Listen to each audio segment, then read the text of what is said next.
Welcome to an episode of Adrenaline and Instinct. Today, we get to interview my dad, which means a lot. You caught us on a Wisconsin road trip home to see family. We're here in Tomahawk, Wisconsin.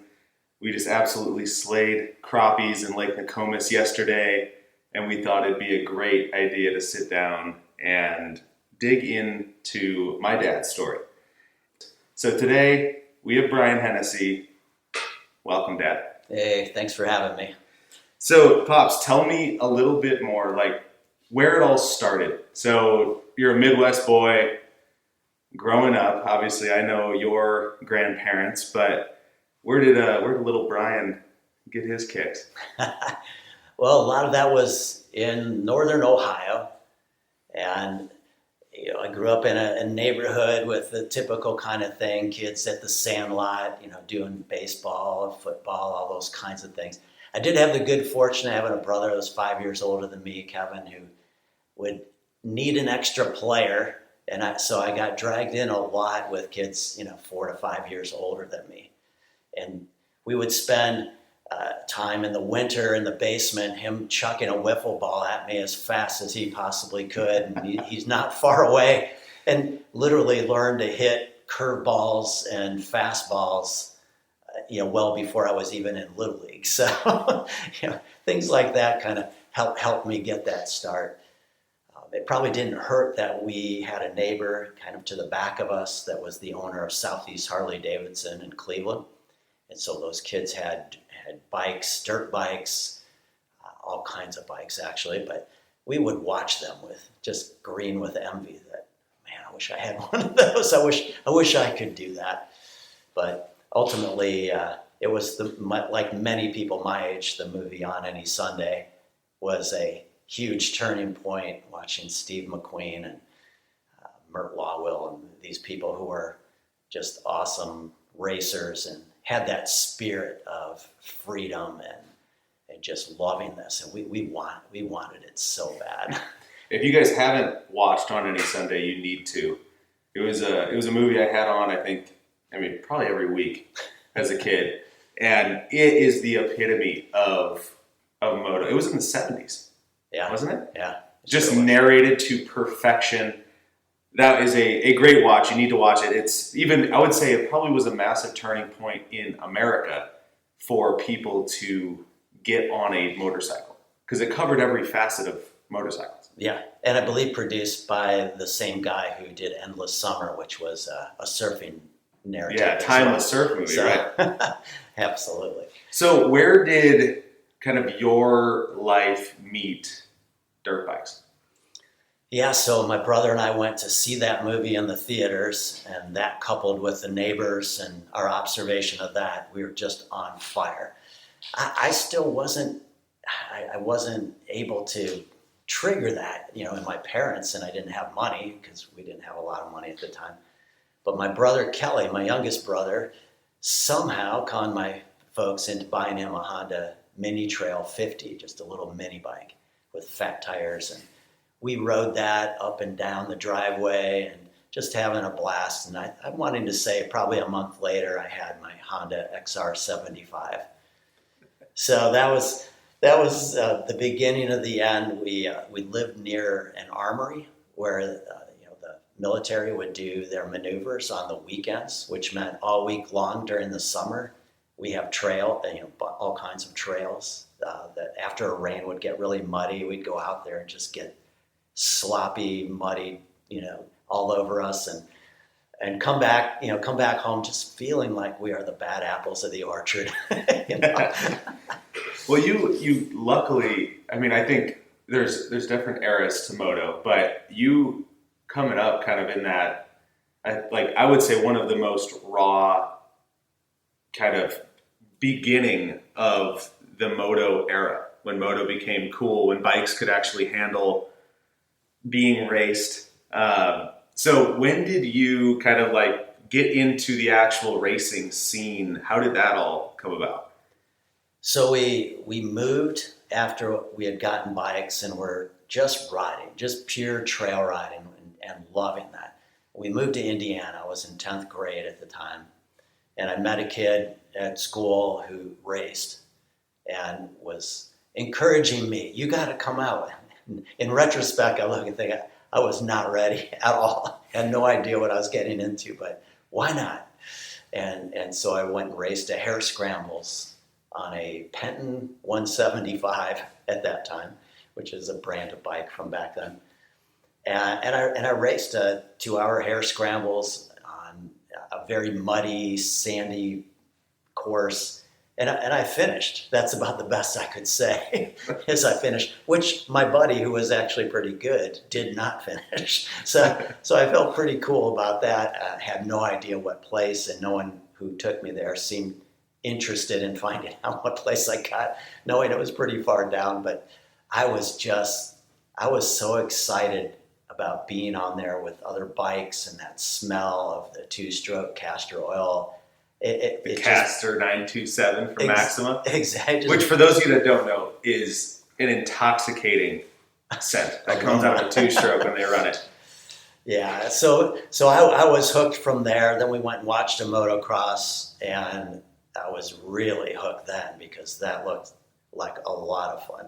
The hare scrambles was great, kind of like the trial riding, but the motocross with a few jumps in there. Back then they had sand wash and water crossings and off camber sides of hills, and it was challenging and so much fun just to ride the track. Back then they had full gates of people, and I'd finish second or third from last and couldn't wait for the next one. I feel like that's to tie it to something that I've lived. It's like the hard enduro scene now, almost, where I would say 80% of the people lining up are just stoked to ride the course because it's area you don't get to ride every day. And honestly, half of them probably don't even finish. But it's just the thrill of the ride, you against the track, which, has a beauty to it all its own. Yeah. Something about the first time, I think even back to riding those mini bikes and just taking it step by step. I would back then, no internet, so you're reading a magazine. Here's how to slide your bike around a corner, and first time your back end would slide out, you'd just be all giddy, like, did you see that? That was awesome. And then the first time you catch air over your little man-made 1-foot jump ramp out of something, I got so much air. It was really nothing. Kind of like you with Steep Devil time. Oh yeah, that he's referring to I don't know, maybe a 3-foot jump that we shoveled out with that CRF 70, which was our first bike. It was great stuff. Pops, I remember some awesome stories from back when of you guys pilot into a van going down to Florida for a race series. I mean, you guys, the thing is you raced at a pretty good level. And definitely climbed your way up. And some of those, when you see pictures in an old photo album of you at the old Camel Supercross, was it at the Ultradome? What? Silverdome. Pontiac, Michigan, yes. The Silverdome in Pontiac, Michigan. But seeing pictures like that, on a Yamaha, and you're just like, man, I guess I got a pretty decent pops. Yeah, we got to race in the first amateur Supercross, which was after the pros day in that evening, and your chance to ride on a Supercross track as an amateur. It was great fun. In fact, I was lined up in my race in the 100 class right next to, as the story goes, I like to tell people I was neck and neck, elbow to elbow with Jeff Stanton, who was a national motocross champion. And then the gate dropped, and that was as close as I ever got, as I got to read clearly the 363 number on his back. But what an experience to be there under the lights and go on that track where you just watched Bob Hanna and others that were so familiar at the time winning their race. Jeff Stanton though went on to become a national champ, correct? Absolutely. Did he race the Designations as well one year? He did. Which, sure did. For those that don't know, it's like the Olympics for motocross. So it's select riders from each country that all come to one track almost like the Ryder Cup for golf. Yeah. But it's, I mean, to race with some of those folks, I think even for myself growing up, racing Millville, Minnesota, which is home of Spring Creek National, which, you end up, like, I remember lining up with Jeremy Martin, who went on to become an absolutely phenomenal 250 class rider in the pros. And, it's the exact same story almost. Like, the only time I was ever neck and neck with him was before the gate drop. Because after that, you're, maybe when he laps you. Fortunately, I didn't get lapped by him. I'm not sure how that happened, but oh man, he might have taken mercy on me. Who knows? What other good old '90s core moto stories do you have? I like to reminisce about mud races because back then, as I mentioned, my brother and I grew up riding in the mud. That was something that we loved and looked forward to. Which people loathe. Yeah, today. people hate it now, and especially with expensive bikes, maybe there's a good reason for that. But we did it all the time, and we loved it. On the way to the races, I'd pop in my 8-track of the Doobie Brothers with Black Water, where they're saying if it rains, I don't care. It doesn't make any difference to me. And I would just get totally motivated to go out there and race that day. And one in particular, my brother and I went to down in Smith Road Raceway in Medina, Ohio. And normally we were finishing mid-pack, at the best around that time. And gate drops and we go off in that sloppy mud. And at the end of the race, I had about a half a lap lead, which was first time for me ever and very unusual, but we were just having fun, doing what we did. So those were kind of fun stories. But after that, it dries out and you're back to clawing and scratching, trying to get a trophy. I mean, the funny thing, a lot of my moto memories with you is when we were racing when I was a kid and we were racing, and I remember you on the 450 watching you come around, and then all of a sudden, oh shit, where's Dad? And got landed on some double in the back of Denmark. I think that was Denmark, Wisconsin. Yeah, I believe that one was actually at Arkansas. You're right. And oh my gosh, I didn't quite clear the double, and a guy right behind me landed on me. I remember them coming to me and saying, can you see how many fingers? And I'm going, I'm seeing like 4 hands. So I think something's not right here. That was rough. But yeah, we had our fair share of tumbles, pushing that limit. And the thing was just trying to learn from each time. My brother used to express, I'm almost afraid going to the races with you for what I have to watch happen, you tumbling down the track.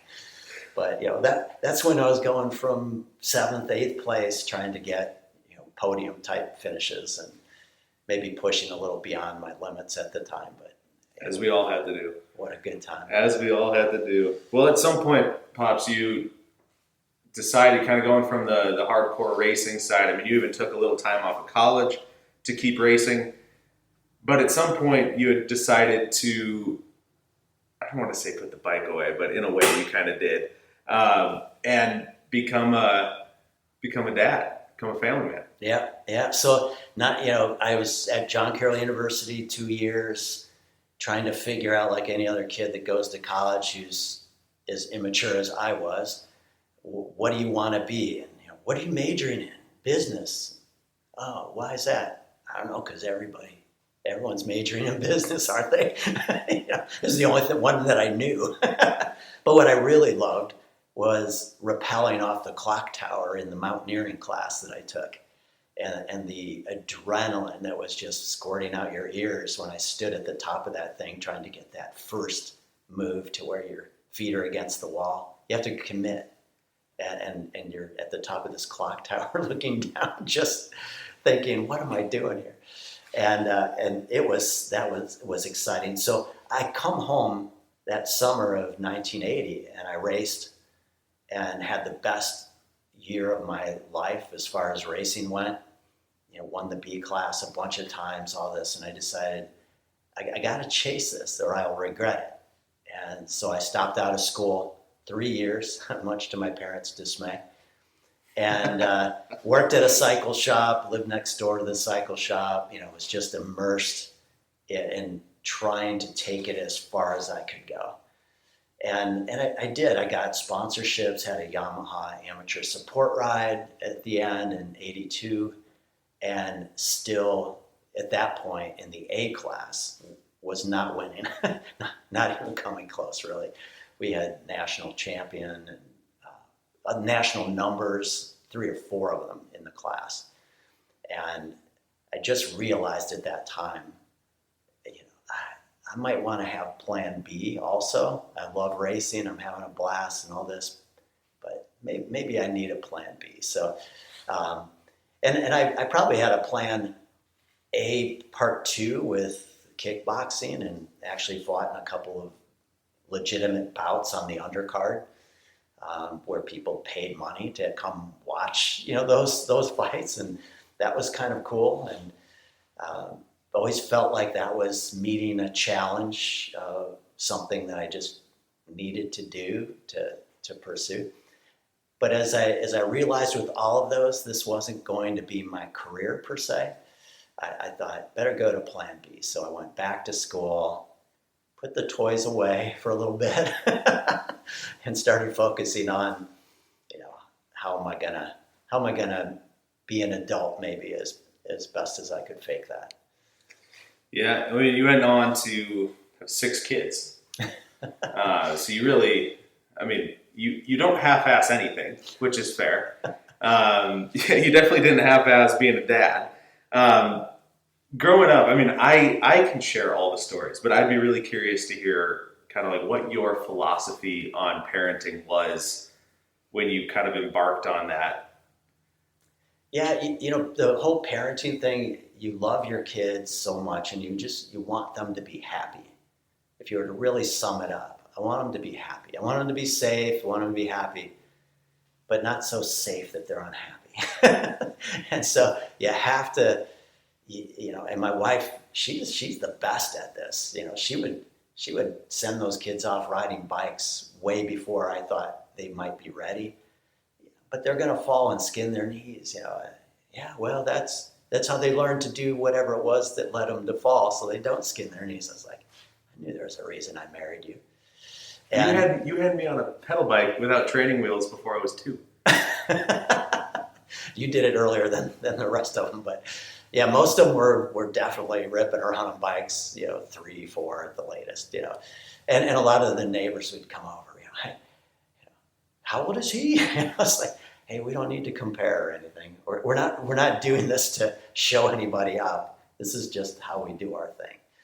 But to me, it was, you love the kids, and then you want them to squeeze the most out of life that you can. And there's something that comes from the racing and the activities, even the fighting. I remember training for those fights and running 5 miles, coming back, doing the workouts, sparring, then ending with something like 500 sit-ups. And I would finish those, and you're just burned and feeling like, wow, I'm toast. And then I would think to myself, I wonder what the other guy's doing. What if he's doing 500? I better do 50 more. And then I would just crank that, because I thought if I go in, win or lose, and I've done everything I can do, then I have nothing to hang my head over, right? And that applies to your work, it applies to your relationships, it applies to raising kids, and that's the connection I'm making here is, you have these kids, and like you say, you don't want to half-ass things. I want them to squeeze it for all it's worth. They don't have to be pros, doesn't have to be their career, but I want them to look back on their lives and go, that was so cool, skateboarding and all the places we went. That was great, snowboarding, all the places we went. The moto, the races, all of that stuff. I kind of waited until they chose it. Not that they probably had much of choice with what they witnessed, but wait until they want it and then help them maximize the experience. Yeah, and one thing I always commended you on, especially now as an adult, looking back, was a couple things, and we'll be able to get into one of them, but you definitely removed every barrier possible to keep us from having just an insanely awesome childhood. But you also didn't do it at the expense of like financial security. And like everything you had done was very calculated in that, like, yes, we were racing, a lot of weekends, but we weren't showing up to the track in a fifth wheel camper that we took another mortgage out on to do. It's like we were showing up on a flatbed trailer or a truck. We had bikes that were bought used that always ran because we took care of them. Camped out in a tent. But the thing is like on the track, none of that mattered. So it was that way of like, even now it's like I've seen guys that we looked up to when we were racing and always like, man, they have the nicest, newest shit. They have an amazing camper. They have all of this other stuff. Then you come to find out that the parents ended up, filing bankruptcy shortly after the race career ended. And it's one of those where you don't think in the moment anything about it, but after you end up realizing like you did everything, but in a way that didn't jeopardize the family. And it's like after that, it's just hats off because how easy it is to, we should be here in style and kind of show off to the next guy. But in reality, it's like, those are just some weekends of our life. Yeah, I think some of those parents live vicariously through the kids instead of continuing to experience it themselves. And me, I would help you guys at the races and do all that, but I wanted to ride too. And I'd take you snowboarding. I wanted to snowboard too. It's like even skateboarding, which I did late in life, really. I wanted to carve a bowl. That was kind of a dream of mine to one day do that. And so, I support you guys, get you all out there, but I wasn't doing it to that extent where I got to show off the big motorhome or show off this or that. It was, hey, I grew up racing and did pretty good with, sleeping in the back of vans and things like that.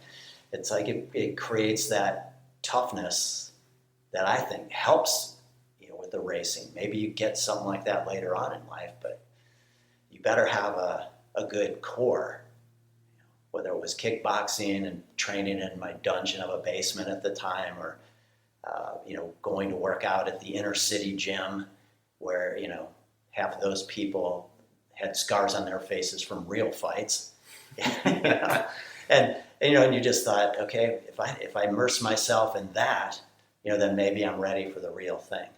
Yeah. And, the kids would come out of their air-conditioned motorhomes and stuff and go out and race in the 90 degrees or whatever it was, heat. No wonder they felt horrible partway through. The rest of you had already acclimatized, and hydrated and were ready to go. And it was just like what you'd been before and after. So, well, and I remember too, like you were never taking us to a race unless we were the ones asking to go. Yeah. Like you had no problem just, all right, we're done racing, which was, I think some other parents definitely would struggle with that because they've wrapped their own status into it and, everything else. And for us, it was like, this was just purely what we did for fun. And if we were no longer having fun, that's it. Yeah. And I realized way back then, and it's good for any parent to know, as my kid was winning, as you were winning those B classes, 250 open, whatever it was, it made me feel really good personally. Nobody cares. None of them are looking at me and going, man, is he lucky? He's special. He's the dad. Nobody gives a shit. So the quicker you realize that, the more you can get down to the purity of what you're doing. Are the kids having fun? Are they feeling good about themselves? Are you having fun? We did kind of glaze over one, I would say, very important era because it, I think, taught me that a lot of things are possible if you really just want them and want to make them happen. So if we cut back a number of years, we look at when was more or less in that skateboard era, that really awesome time skating was coming up, and it was really cool. But we were watching some home movies just the other night, walking down memory lane, and we're all skating in the driveway, and doing half of us could hardly ollie at that time, and tricks, whatever. But it was like you donated the front deck, which now as a homeowner, you're like, a deck like that's pretty damn expensive. Nicely stained. Nicely stained, had a perfect little 3-stair off the front of it to a nice brick landing. And there's videos of us just hucking ourselves down that thing. Yeah. Cheering us on, jumping onto the table, the nice pine table. Which we still have. Which you still have. But it's just looking at that, it was like you guys made no excuses around what we could do. It's like you guys prioritized the fun and the activity, and that took precedence over anything else. There was no worry about the image. And granted, it was a gorgeous house, and everything about that place was awesome. But it's like you focused more on like us having fun and being active and being outside than anything else. Every kid in the neighborhood wanted to be at our house, and every parent in the neighborhood wanted their kids not to be at our house. That's pretty much how it went. We didn't make a lot of friends with that, but at the end of the day, it was just, again, going back to that whole notion of getting creative to maximize the experience and the fun. Who cares what it leads to or where it goes? Are we maxing it? Are we really maxing this out? So I built quarter pipes and obstacles in the driveway. You guys got to use the deck. I remember you launching off of the moving van when we moved from there. Once it was empty or when it first got there, Dad, can I ollie out of this thing? No one's watching. Yeah, go for it. That'd be like 3-4 feet high for a little kid. It's pretty cool. But it didn't stop at us enjoying it, because at the time our town didn't have a skate park, but a lot of kids were really starting to get into it. And I mean, you took it upon yourself, along with some other folks in the community, to get a skate park funded and put in. Yeah, I partnered with a local police officer who had a child that was Brock's age, our oldest son, who skated, and they were wanting to build a skate park in the town, and they needed somebody that actually knew a little bit more about that. And so we did some research, got this California skate parks to come out there and build the bowl, which was... but they've done some big parks. Big parks in across California and all over, And so that was the thing. I was like, hey, don't do this half-assed. Don't just go out there with some skate light and make a couple of ill-shaped ramps. Let's get someone who knows what they're doing. And so they came in and really helped design that park, and it was cool. And the one day, I know you recall this, one of the builders, a really nice kid, all tattooed up his arms and that. So he looked wild for Wisconsin Rapids anyways at the time. And we had him out on a rainy day for dinner, and while we're sitting around talking, and the kids are asking him about the meaning of his tattoos and everything, and he's just loving it, because just good, pure conversation. We gave him a house tour, and he noticed that our basement was taller than normal. It had 2 extra flights to it, not 10 feet. And he goes, gosh, you could put a half pipe down here. And I'm going, could you? He says, yeah. I go, well, how long would something like that take? Oh, probably about 2 hours. I was thinking 2 days, 3 days, 2 hours. He goes, I could do one this afternoon. What do you think that would cost? Probably about $250. There's like a smoke trail from where I was standing to my wife going, I'm going to spend $250. Honey, I'll see you in a couple hours. We're going to put a half pipe in the basement. Okay. and at this point, I do have to say, your mother is one of the coolest people when it comes to seeing that passion in people and supporting it. How many wives out there go, oh, go ahead and build a half pipe in our basement. just go for it on a whim like that. And she was all behind it. That sounds cool. You seem really excited about it. Like she wants me to be happy. She wants the kids to be happy. And she was the same with everything, whether we were getting the bikes, the snowboards, the skate, whatever it is. She was always 100% behind it. You guys are going racing this weekend? Oh, and you're leaving me behind? No. You guys go, have a great time, and do it, and don't have regrets. So, that half pipe in the basement was that was legit. That was a legit mini ramp that sustained us kids in the Midwest winter for a long time. Oh, every time I hear a Newfound Glory or some 41 song, I can almost hear the going back and forth on that half pipe. It just brings back beautiful flashbacks. I learned how to kickflip on the main base or the deck of that half pipe. Yeah. That thing has some memories for me, and I think even the cool one too is like you were getting into skateboarding at that time too, because you, like you just mentioned, you're like, I'm not just sitting back. I want to have some fun too, and you used the shit out of that thing also. Yeah, I just surfed back and forth from class in college. That was the extent of my skateboarding. So I didn't ollie. I didn't do anything. I just carved just down the hill back from class. And I thought that was so cool. And even that was for a very short time. And so, with that half pipe, I got where I could do front side slashes, grinding the back truck on there when I would do my turns, and whack my hand on the roof still because, I'm a full grown person there doing that, and dropping in and things like that I just thought, I don't know how old I was at that time, 40 something maybe.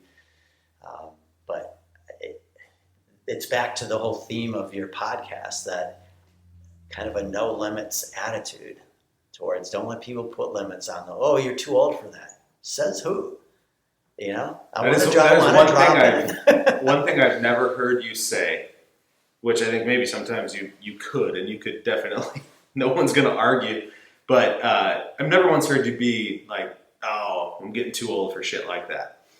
Like oftentimes you end up getting hurt, and then people are like, what the hell are you doing? Why did you come and do that? But I think it just speaks to the way that you've lived your life, which is like, I would like to say a lot like me, in the sense that I'm not going to make an excuse as to why I can't do something.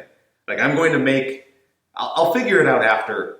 If it works, awesome. If it doesn't work, then I might have some questions to answer. But put that attitude into everything, anything that you do that's worth putting it into. You're a customer service person or a service person at a resort or a restaurant or whatever. And I used to train people in my work and tell a story about the guy coming in, what would you like to drink, fellas? And I'll have a Diet Coke. Oh, I'm sorry, we only have Pepsi products. Oh, shoot, I'll just have water. A few minutes later, the waitress comes back, pours that Diet Coke into the glass. I thought you didn't have that. Oh, we don't, but the store a couple doors down did. They ran down there and got the guy his, that story of that waitress and that guy has been told thousands of times, where, the thought of legendary service, something that creates a story that gets repeated, that people care about, is the attitude that you take towards creating those experiences. Oh, I'm just a bag drop guy, or are you the bag drop guy who radios the pro shop and tells them that you overheard it's Mr. and Mrs. Jones' anniversary and that they're visiting from Texas, and now they get a hearty greeting the second they walk into the pro shop. Legendary service. Little things. They're just little things, and people say, why should I do that? If someone's not going to pop me for it. And it's like, because it creates the stories that's going to make everybody want to be around you, that's going to make everybody want to hire you, that's going to make everyone want to ride with you, skate with you, snowboard with you, whatever the case is. It's magnetic if you can take that attitude. I love that. Yeah, anything worth doing is doing fully in everything. And I mean, that's, I would say, a valuable lesson you've instilled in me throughout, which is just whether you're working minimum wage at the cycle shop, you can still be a great employee. To where you are now, working for whoever, selling to whoever, it's like all of those skills built. Yeah. You're 40 years old and you live in Wisconsin, which is relatively flat. We were in Appleton at the time, and I saw my first snowboard, and I was just like, I've got to do that. I've got to do that. So the next weekend, I stopped by the beachfront. That was the name of the store at the time. Bought a used snowboard, bought some boots, put them back in the car, went down to Sunburst to the ski hill. And I said, I'm not leaving until I can go down the hill on this, which was very painful, by the way. I highly recommend a lesson first. However, at the time, I'm just asking people like, what's the trick? How do I keep from face planting constantly? But that was the thing. Like, I've got to do that. Then people saying, well, why is snowboard? Like, Wisconsin doesn't really have very good hills in that. And I'm reading an outside magazine, and they're talking about rendezvous ski tours, and it's out in the Tetons, and you climb back there with a split board with climbing skins on it, stay in yurts, and then go out and snowboard down fresh powder over and over and over again. Of course, you have to climb back up after each one to earn your turns, but it's an experience that was one of the greatest ones of my life. Jeff and Diane were the guides at the time, and just listening to their stories and spending time with them. And, of course, they're hauling 100-pound packs with safety ropes and stuff, and I'm whining about my 35-pound pack. But yet, it just felt badass, like, to get out there. The stars were like, if there's 300-watt light bulbs, that's what it looks like. I mean, they're just so bright. You feel like I'm closer to God. He's got to be close by here, because this is really something. And any of you who live in the mountains probably know that feeling also too well. But people would say, "Why did you get it?" Because of stuff like that. And I'm not going to let that get in the way. Contact these people, arrange it, get in shape, go out and do it. Might be that one experience that you're going to look back on and go, I'm so glad that I did that in my life. I mean, a lot like when my one buddy, Theo, invited me to go mountain biking in Colorado. I was concussed. I should have said no, but at that time, it's like, what other opportunity am I going to have to get out there and hang with a buddy and try something new that, I've seen on TV or YouTube that looks pretty rad, and get out there. And I would say that changed my entire trajectory of where I wanted to live, what I wanted to do to be able to live out there, the different sports, hobbies, stuff that I got into, so to that point, it's like the saying, yes, don't get in your own damn way, which I've seen so many people do throughout their lives. And it's definitely one where, I think, and maybe it's because I've had a role model that has done that, AKA your whole life.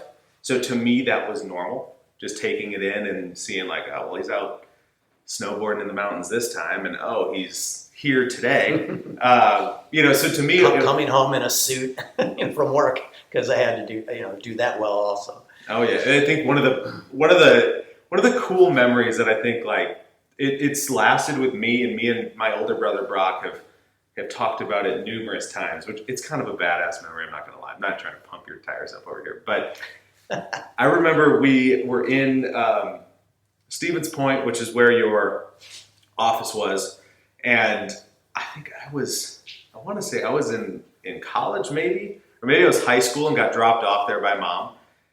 We were going to go snowboarding that day, and I remember you came out of some other area. You had to run back to your office to get some gear, and you were in your full suit, saying hi to people, saying people are, hello, Mr. Hennessy, to you. And I'm just kind of like, who is my dad? Like, what the hell is happening?